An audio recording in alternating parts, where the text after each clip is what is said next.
A very good afternoon, or good evening, almost. Trust you've had a really good day ashore. People have been out and about. Isn't it great you having to remind yourself which country you're in when you've been in Wales today, Republic of Ireland yesterday, back into England for Liverpool tomorrow, and then Northern Ireland for Belfast the day after. And my fellow speakers have been explaining quite brilliantly during the trip about how the United Kingdom works or doesn't. But when you look at the little jigsaw we're travelling around, it's quite something.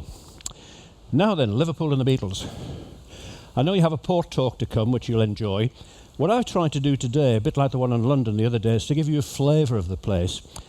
And one of the key things about Liverpool, more of which with the Beatles later on, it's very much about wit and being funny. And if you're going ashore in Liverpool tomorrow, 99% of people you meet will be funny. You'll get the occasional one, as in every city in the world. You know, you bump into the guy at an attraction. Are we going to have a good day? No. But that's the exception in Liverpool. I was saying to some guests earlier, what I remember, before the Beatles went on the so-called British invasion in the United States, before them, when an entertainer went from Britain to the States and they were interviewed on TV, they were so dull. And it sounded like something from a British exclusive school from the 1930s. You know, the interviewer in the States would say, "Are you looking forward to your visit to the United States?" And the entertainer would say, "Oh my word, yes. I really am looking forward to being here." Along comes the Beatles, especially John Lennon. And you might remember his famous answer. An interviewer said to him as they landed in the States, "How did you find America?" He said, "We turned left at Greenland." And the best one of the lot, and you're welcome to do this when I finish speaking later on, they appeared at what we call the Royal Variety Performance. Every year there's a special performance of the popular acts of the year, and Her Majesty the Queen goes along as the guest of honour. And John Lennon, wonderfully, at this very formal occasion, he said to the audience, he said, "When we finished," he said, "the poor people can clap. He said, the rich people can rattle your jewellery." And that's John Lennon all over.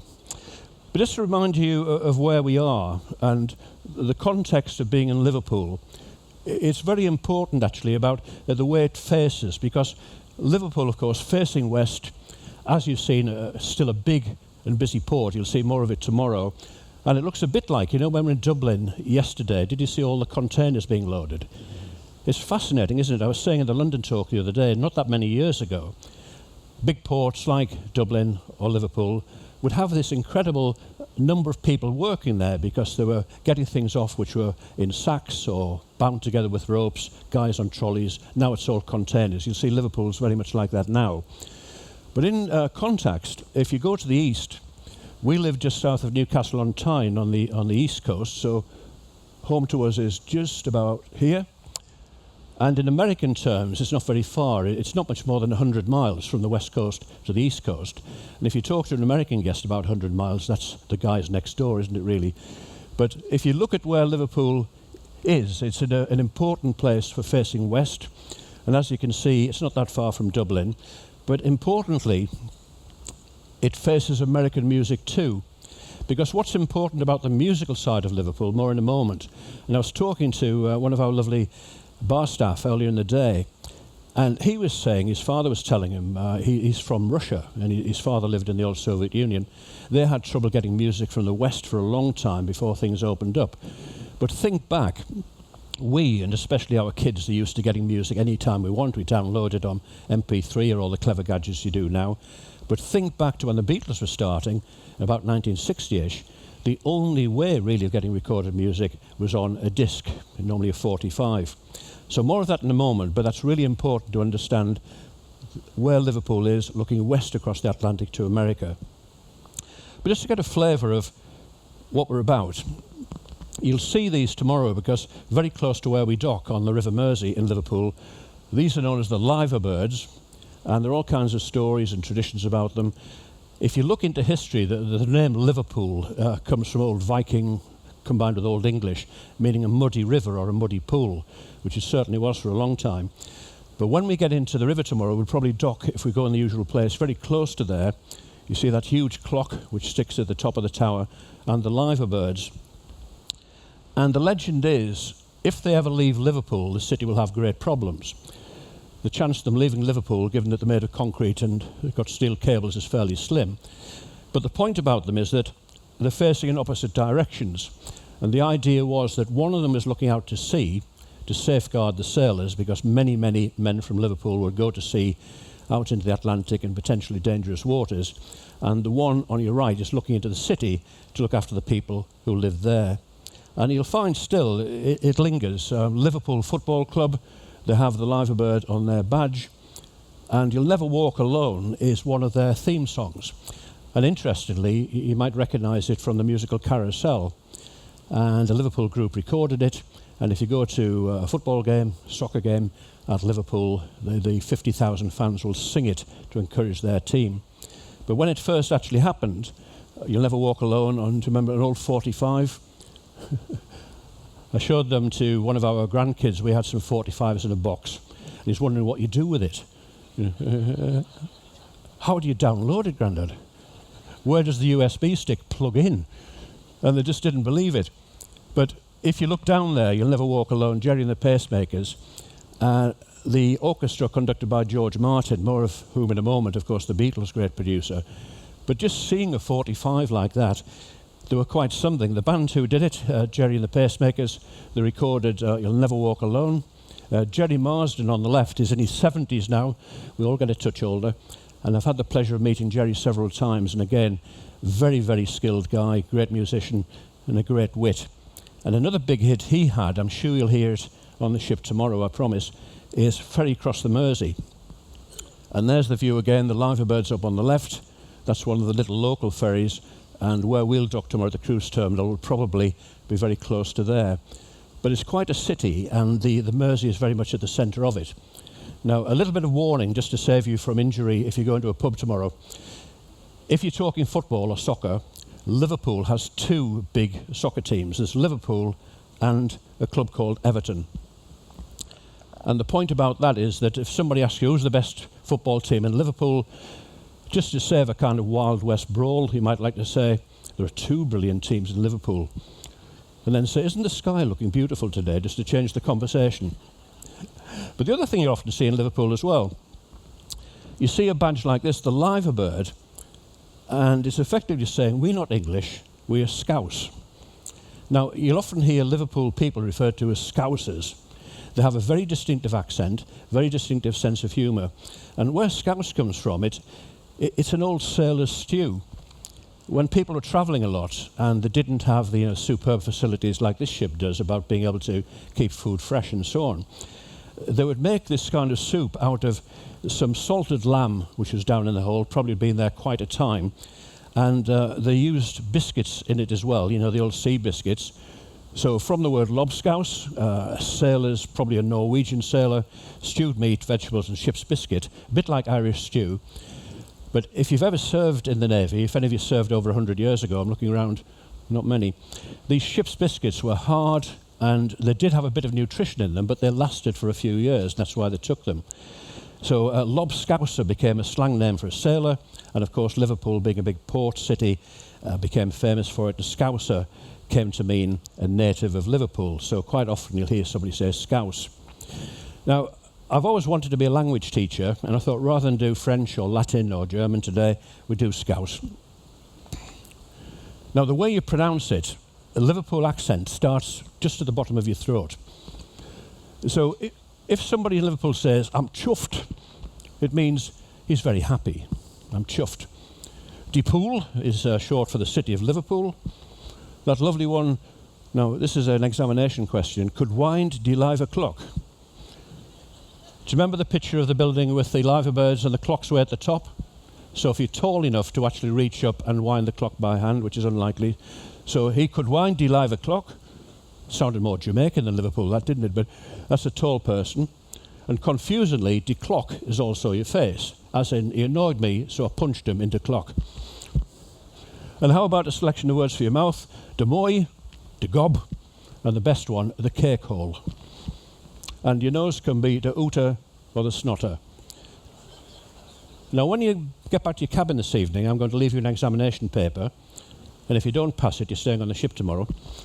So you have a sentence like, Last week I was dead chuffed in the pool. There was this bloke who could wind a live clock, so I hit him in the clock, right in the cake hole, and there was blood all over his snotter.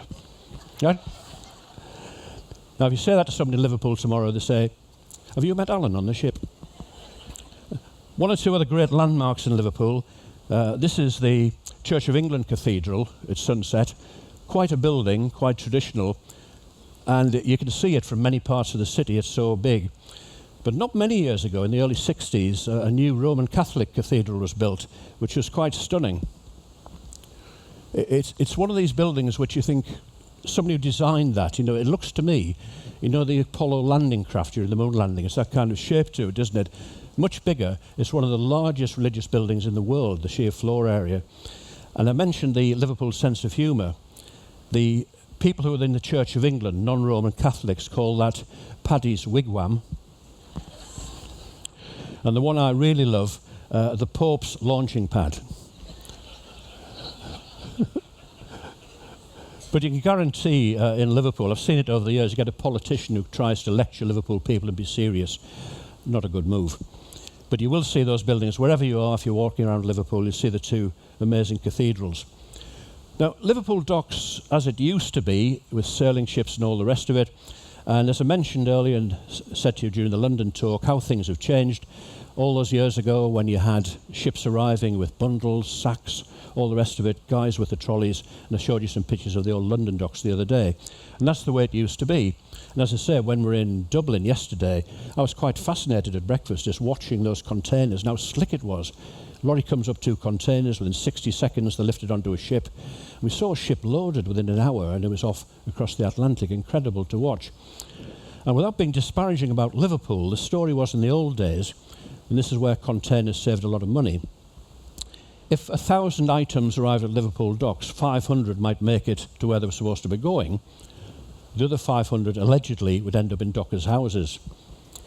And the story was that the people who were shipping it got really tired of this. So if they were sending shoes across to England, what they would do would think, how can we avoid this? So they sent all the left shoes to Liverpool and all the right shoes up the coast to Glasgow, into Scotland. So all the left shoes are in Liverpool, all the right shoes are in Glasgow. If you steal some, they're pretty useless. They forgot that dockers could use a telephone. So they'd nick some and meet halfway and do a swap. So they had to think of a different way of doing it. But apparently containers save so much money. You can imagine if you're having to get human labour at one end and the other, it's very expensive. And those containers are the reason why things from China can come in and be very, very cheap. So things moved on a bit. It's a small part of the docks in the 60s when the Beatles would know them. That's just one small part of it. But I think the important thing about the music, as I was saying, when you went back to the 45s, I'm looking round for older people. There are some older chaps, older gentlemen in the audience, no older ladies. But if you look at that, do you remember that didn't have the little kind of bit for your record player? That was for a jukebox. You remember if it had the big centre that went down. So that's a hit from Pat Boone. And they were a vital inspiration for the young Beatles and many other groups in Liverpool. As I said earlier, what would happen? The seamen who'd been working in the United States would buy 45s, buy records like that, and there'd be rock and roll, there'd be blues, there'd be people like Chuck Berry, early Elvis Presley, all these kinds of people. And they'd bring them back to Liverpool and pass them on. And at one time, there were 300 groups like the Beatles playing in Liverpool, 300 in the 60s. I played in one. If you grew up in the 60s, it was compulsory. We were really rubbish, but apart from that, we were very much like the Beatles. But what tended to happen was people like the Beatles got inspiration because, do you remember, before that happened, that was the typical pop star. That's the guy called Dickie Valentine. And he was a bit like Pat Boone. He was very much like your dad. He dressed quite formally. He'd have very traditional singers behind him. And I can remember as a kid, your ambition was to like the music your dad liked, dress like your dad, and suddenly people like Elvis, Chuck Berry, all these people came along, and the Beatles, especially in England and then worldwide, they were totally different. This wasn't smooth, I love you a lot and doesn't moon rhyme with June kind of music. This is aggressive music that really got people going. And how about this for an early picture, which is a bit special. If you look there, that's John Lennon playing on the back of a lorry at a summer fete in Liverpool. Now, my wife, who was in the audience, can outdo me on this. She saw the Beatles at about the same time when they were starting off, standing on the back of an old railway truck in a railway shed in Manchester. And soon after that, they really took off. But that's the early days. John Lennon, a couple of those friends, nobody even knows who they are, but that's on the back of a lorry from Halewood, which is not far from Liverpool, going through. So that's how this started. And if you go into the real detail, many of you will know it, about how the four Beatles got together almost accidentally. And there's something in musical heaven, I think, where four people get together and they're all very skilled, but their four skills together mesh and make something quite magical. And as you probably know, the Beatles went off to Hamburg in about 1960 for their apprenticeship, I guess. You forget that Hamburg, 1960 was only 15 years after the war had finished.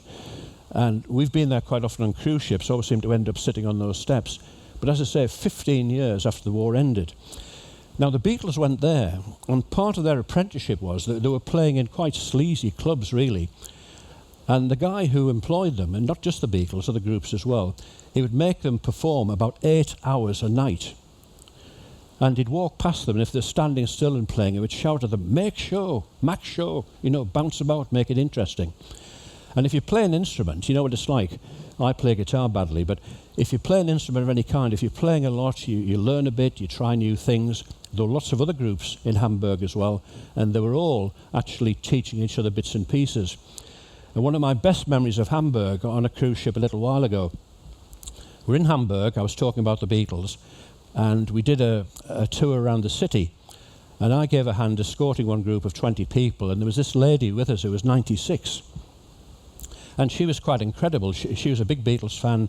We went around all the clubs they'd been to, and she thought it was absolutely wonderful. But once you get to places like that and see where they started, it's quite something. So they played in the St. Pauli district mainly, at the Indra Club in the Kaiserkeller. And then they met a lady called Astrid Kircher, more of which in a moment, which actually changed their lives dramatically. But that's the Indra Club as it is now. It looks a lot tidier, it would have been quite a bit sleazier, but they do get a lot of tourists in Hamburg because the Beatles performed there. And that's the Kaiserkeller, near the Reeperbahn, where they played 7 hours a night. And as you might know, if you're a German speaker, Reeperbahn means the rope street. It's where they made ropes for the sailing vessels.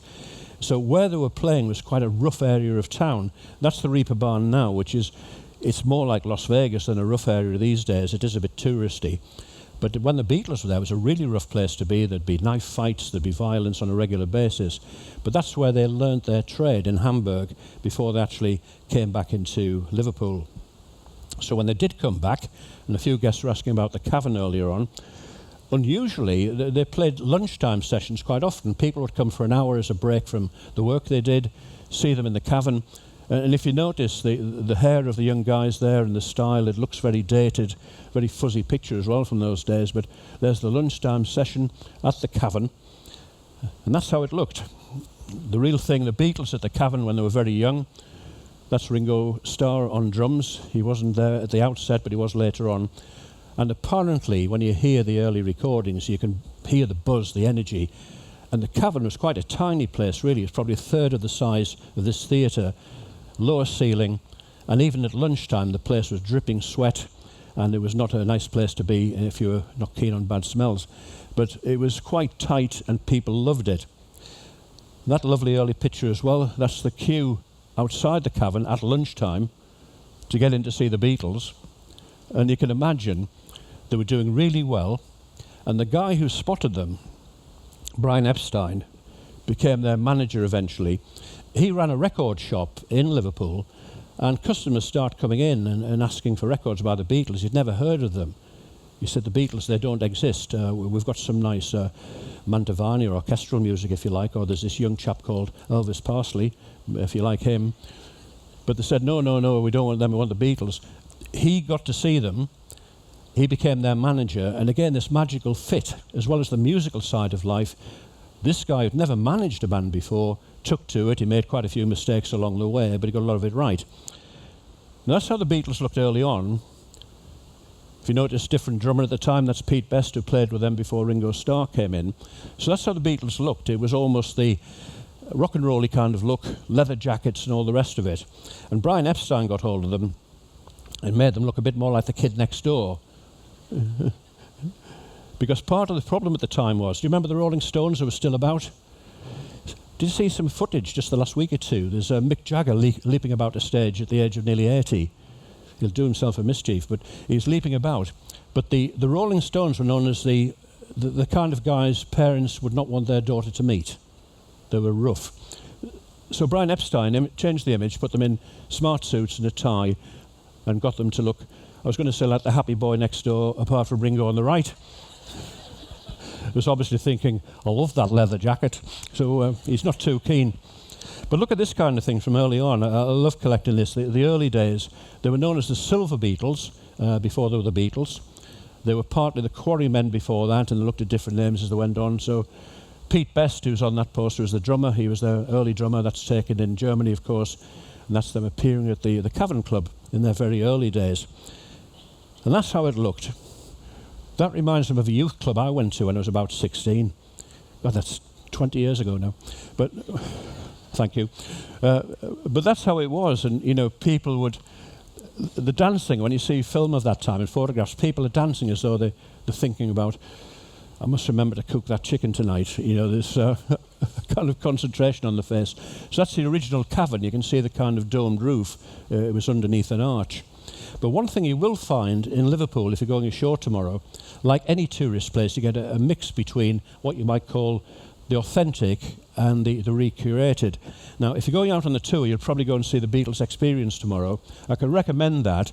It's packed with some great memorabilia, clearly a modern building, and that's got a really good reputation as somewhere to go and really get a grasp of what the Beatles are all about. And one thing you might like to go and see, right in the centre, really nice statue, and you just wait for a gap and then you get yourself next to it and put your arm around one of the Beatles and have your picture taken then as well. But I like that statue, because if they'd been up on a pedestal, you know, looking like a king from 500 years ago, it wouldn't have been the same. But that's the four of them as young men wandering through the city. Now, one of our guests asked me about this a little earlier. If you're in Liverpool tomorrow and you're looking around Matthew Street, that's the original cavern, and the place which is now open is not very far. It's less than the width of this theatre. But the cavern on the left, where the Beatles played, after they stopped playing there, the local railway company needed to build some ventilation tunnels.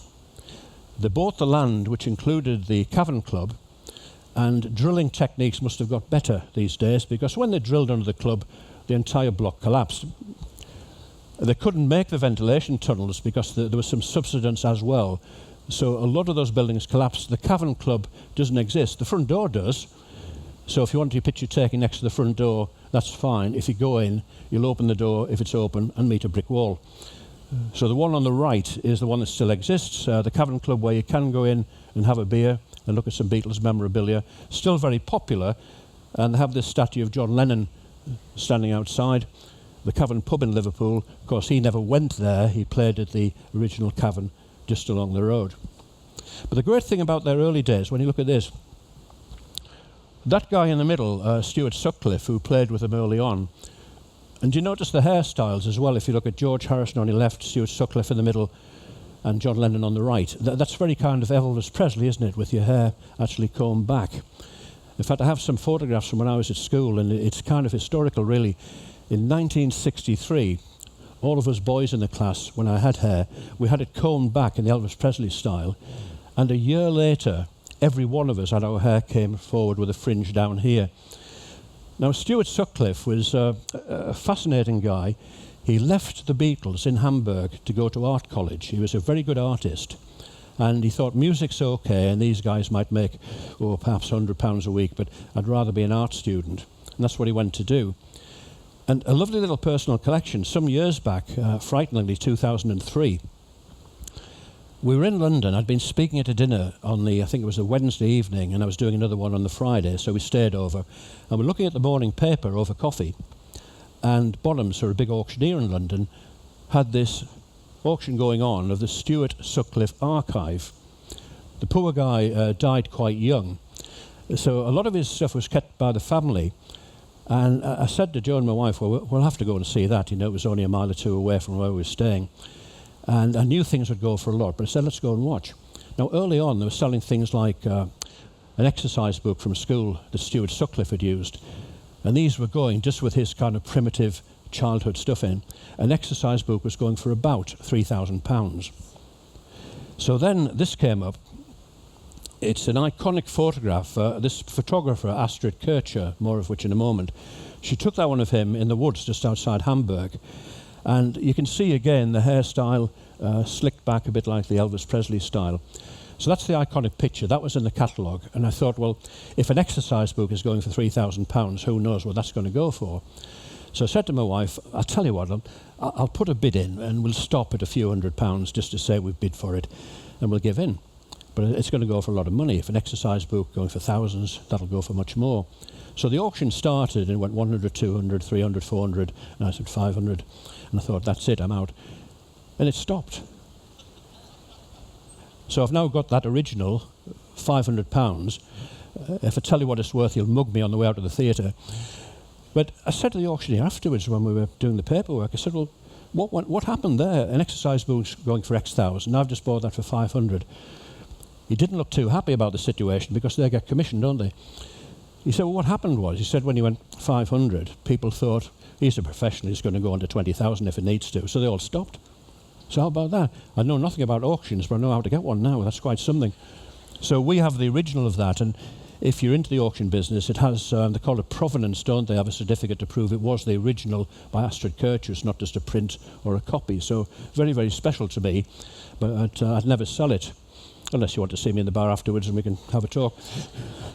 So Stuart Sutcliffe's here, but how about this one? John Lennon early on, and you can see his influence, and that is kind of Elvis Presley style, isn't it? You know, grease, slick back and all the rest of it. But then the Beatles bumped into this lady, Astrid Kircher, on the left. She was a very, very gifted photographer working in Hamburg. That's Stuart Sutcliffe with her. Now, she didn't invent the Beatles hairstyle, but she noticed all the young German students, instead of having it like Presley, they were doing it this way. So she said to the Beatles, you know, that's how you need to look if you want to be with young people, not like Elvis Presley, who was last year's big hit. So that's her with Stuart Sutcliffe. I'm delighted to say Astrid Kircher's still around. That's her now. She has a photography business still in Hamburg. She works there some days.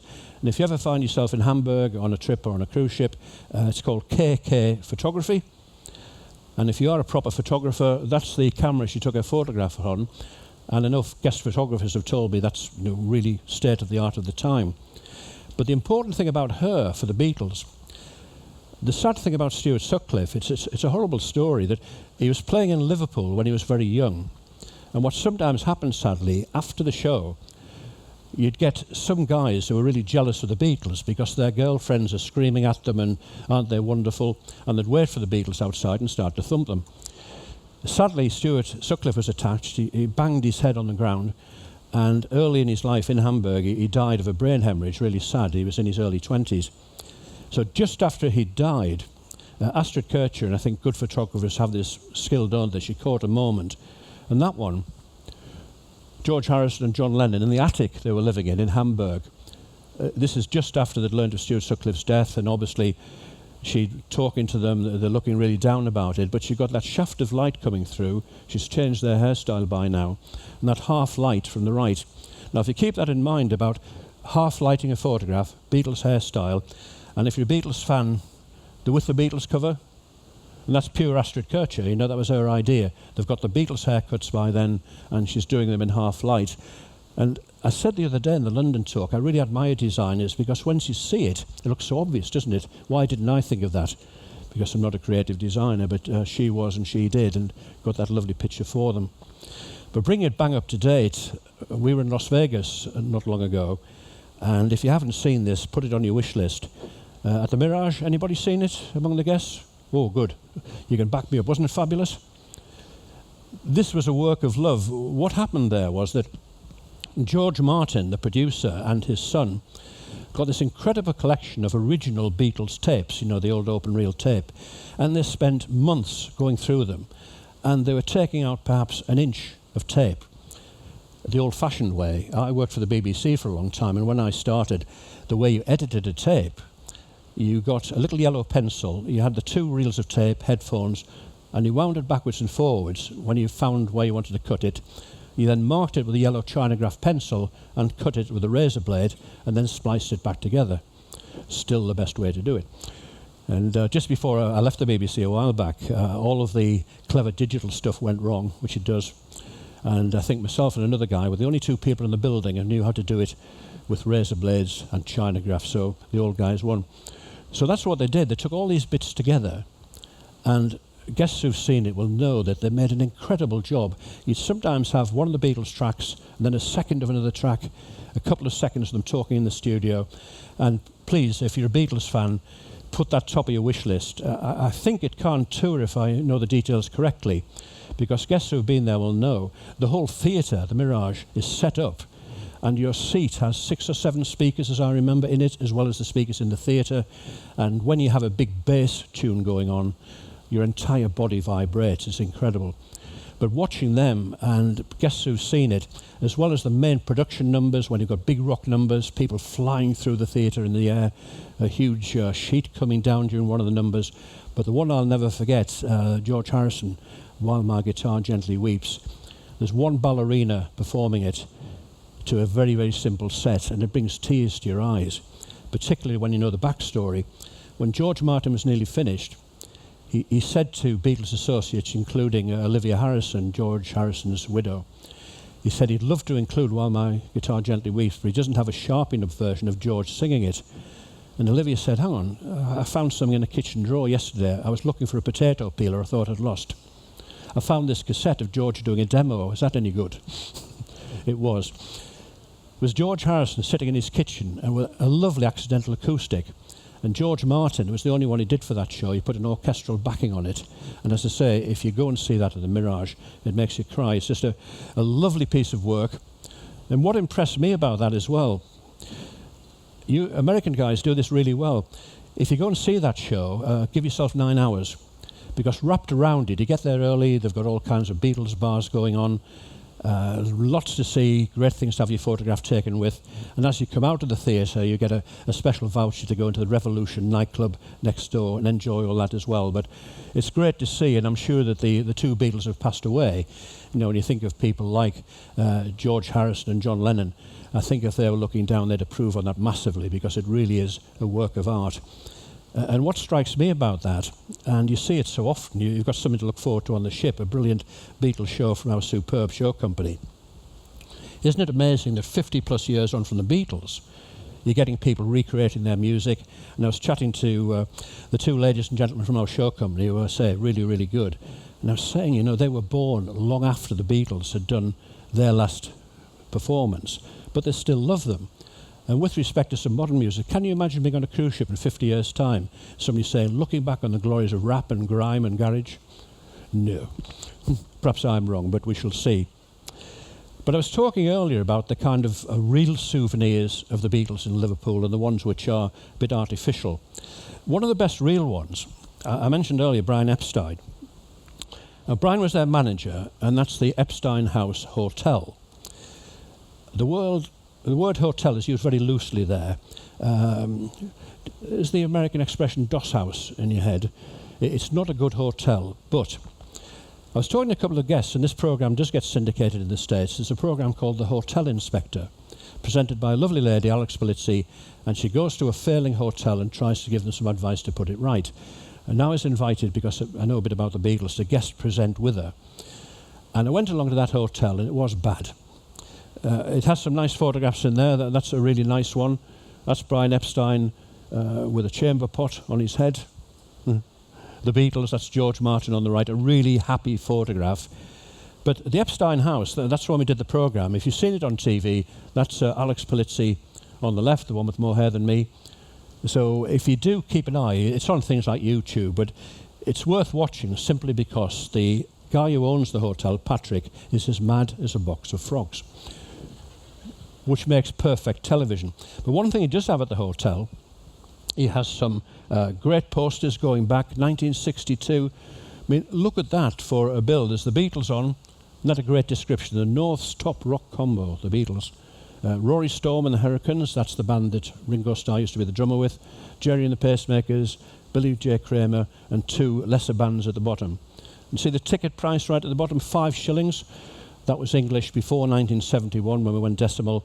So in modern money, that would be 25 pence in England, or about 30 cents.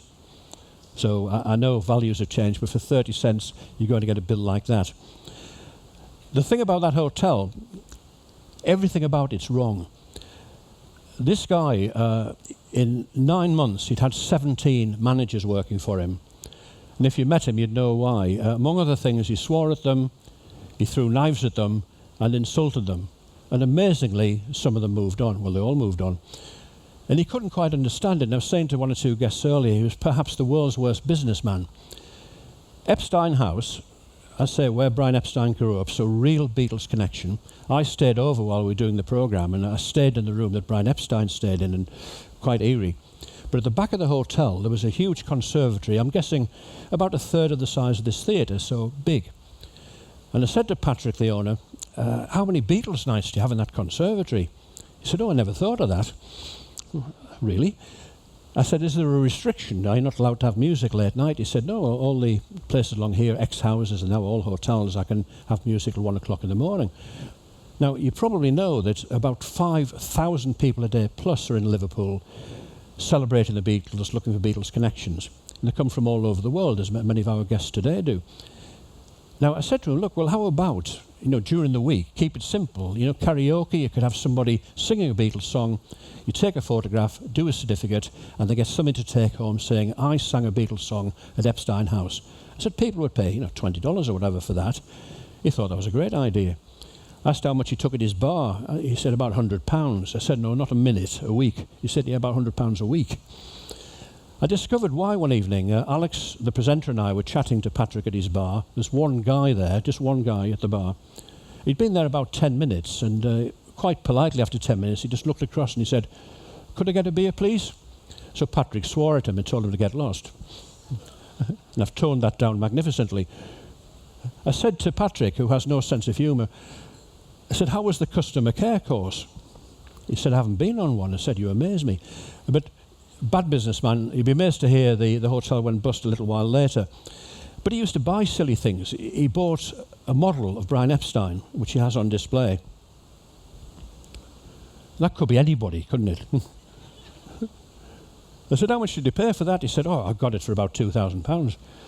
I said, did they see you coming? It's beyond bad, isn't it? I think it's actually a dummy from, a manswear shop where you put somebody who looks like nobody and put a suit on it. But just think about what the Beatles did in the 60s. American Connection, you probably remember the Pet Sounds Beach Boys LP released in May '66. I was lucky enough to see Brian Wilson last year, who's still a superb performer. If you've seen him, he's still got the music, he's still got it. He had a time in his life of about 10 years of chemical experimentation, so some of his faculties have gone, but still a superb musician. They produced that, which is a real game changer, nothing quite like it before. I know Brian Wilson hated that cover. He called it Pet Sounds because it was his favourite sounds, and the publicity people took them to a zoo. Not only did he think it was an awful picture, but that goat bit him. So not good memories of that. So that happens in May '66. Then the Beatles come along soon afterwards, June of the next year, almost exactly a year afterwards, and produced Sgt. Pepper. And again, if you think of what had been around at the time, the inventiveness, the newness of that was quite something. And it's still selling. I keep calling it an LP, a long player, but it's in various formats now, in MP3 and all the other ways to collect it. But it's still selling today. But think what they did. When they're in the studio early on, they started to prefer the studio than going out live, because if you've seen footage of the big concerts, have you seen the one at Shea Stadium? The guys walk into the middle, the entire stadium's packed, and the Beatles said they could have sang anything because the kids were screaming so much they could hardly hear themselves on stage, and they used to put silly words to their songs because people couldn't even hear them. So they preferred getting into the studios at Abbey Road in London. And one thing, if you're a taxi driver, a cab driver in London, you hate that area because just around the corner, do you remember the Beatles cover of them doing that? About 200 times an hour, tourists turn up to do the same thing. And the law says, in England, if you're on a zebra crossing, the traffic has to stop. Now, I was in a cab recently going to a meeting, and the guy's coming along and said, should be there in about 10 minutes, Gov. And we came round to the corner of Abbey Road, that zebra crossing. He said, sorry about this. He said, I'm tempted to kill one to make an example, but they never do. But that's a famous Beatles picture, and you'll see that all the time when people are taking their own photographs of it. But the clever thing they did in the studio, there's the wonderful George Martin again, known as the fifth Beatle. And that really brings it back to me. When I started at the BBC, there were the wonderful tape recorders we had, 4-track, which is all you had, the Stuart tape recorders. And they had the wonderful idea, you could only record 4 tracks, but what they did for just about the first time was to actually put 4 tracks onto 1 track, then put that 1 track onto that, which included the other 4 tracks, the other 3 tracks, and then keep on doing it to get the kind of sounds they did. And just to finish finally, one little thing about Liverpool you need to know. If you're a horse racing fan, you may know about this already, but one of the biggest horse races in the world happens in Liverpool. The Grand National at Aintree. It's televised worldwide. It's a really big one. Magnificent horses leaping over these huge fences. Some people have opposition to it because it does get injuries to both horses and riders. But one thing that marks it out at Aintree, Grand National, lots of fashionable ladies go along, and others too. And it's when you dress up in Liverpool for the day. The gentlemen of Liverpool dress up as well. Not quite so successfully. But one last word about Liverpool humour. The cabbies, we were there once. We were going down to the Grand National race, and the cabbie was great, chatting to us, very funny. We got there about 1 o'clock. We were going to lunch before the race. I said to him, do you get a chance to see the race, or do you have to work all afternoon? He said, no, I'll work till about 3. And the race starts at 4. I'll leave my car outside and go and have a few beers. I said, well, won't the police tow it away, busy time? He said, yeah, but my brother runs the police car pound. So he had his beers. Sunday morning, the car was brought home. So expect some comedy in Liverpool. And one final word. I was at a lawyer's dinner recently as a guest. I don't know if there are any lawyers in the audience, but there can be brilliant lawyers' dinners, or they can be a bit dull. This is a dull one. And when you start reading everything, the wine bottle, the label on the guy's shirt next to you, just to do something. I got a mineral water bottle, which had this one. And if there are any geologists, you can check this for fact. Water formed in the Triassic period, 220 million years ago, evolved through the Jurassic period, 140 million years ago, and filtered through a Cretaceous period, 70 million years ago. Frozen, filtered again through the Pleistocene period, 1.8 million years ago, and since then it has lain undisturbed and filtered again under a Scottish mountain before being bottled by us for your pleasure. Best before the end of November. Thanks so much for coming. Can I just mention, if you're on the ship at 6 o'clock tomorrow evening, which I hope you will be, because we'll be leaving Liverpool then, courtesy of the captain, I'm popping up onto the bridge and I'll be doing a commentary about the river as we go down it. So do enjoy your evening. Great to see you, and thanks very much indeed for coming.